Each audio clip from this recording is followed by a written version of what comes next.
when you think about design thinking, yes, that desirability of putting something together that's very desirable from your user or customer is important, but it has to be viable from a business perspective and feasible. And there's a balance, and there's going to be a push back and forth.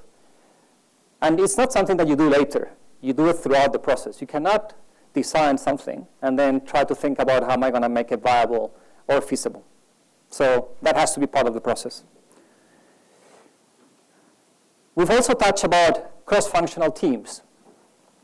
But it's not just about having cross-functional teams. It's working on a different way of working and having different structures. So you can have a cross-functional team, but if you structure that team in the wrong way, in a traditional way, it's probably not going to work. If that team is actually also working in the old traditional way with hierarchy and traditional waterfall methods, it's also not going to work. So it's about how do you introduce those diverse teams and different structures.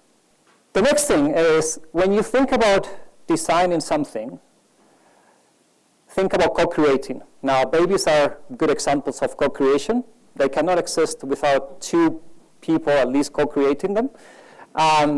Think about co-creating. Think about co-creating with your customers. Think about co-creating with your partners.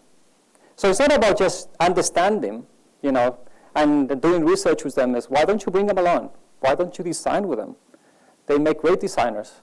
So think about how you introduce the concept of co-creating throughout. The next thing, and we've touched about the importance of prototyping, but it's not just about prototyping. It's about prototyping all the time, and very early in the process. I put an example on a wedding dress. Would you want that you wait until the end to kind of prototype how that's going to look, or would you rather do it a few times before? If you kind of have a prototype that is almost finished, customers are not going to tell you the truth. They're going to feel sorry for you. It's almost like when my wife comes and does some shopping and then comes home and tells you, well, do you like this that I bought? You almost have to say yes, right?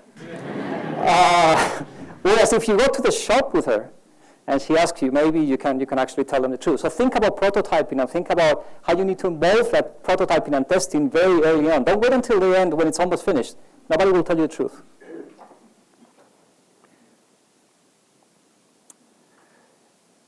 Now, I've suffered some of this. When you have design thinking with an organization, design thinking is not just for one part of the organization that can embrace design thinking, and then you just kind of throw it to another part of the organization. If that happens, you are likely going to throw something that is just going to die.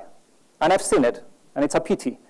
I've used this process to design amazing services that haven't gotten nowhere. And it's not because the design was bad, it's just because I threw it instead of, I tried to give it to somebody that wasn't really embracing design thinking. So if you don't embed design thinking across the organization, and I think Discovery is a great example, and Standard Bank it's pushing in the same direction. If you don't embed it across the organization, it's also not going to work. Design thinking is not about just having one department that does design thinking. It won't. Design thinking or design is not something that you just do once, right? So it is key that there's two things about this slide. One is that you have to really push yourself to start with what we call a minimum lovable service and iterate. And iterate continuously. And that's very important. Design never really, really stops. One key one that I think we've mentioned less is that a big part of design thinking relies, and success of design thinking relies on being able to measure, control, and learn. And you'd be amazed of how bad big corporates are of this. They are usually clueless about what's happening.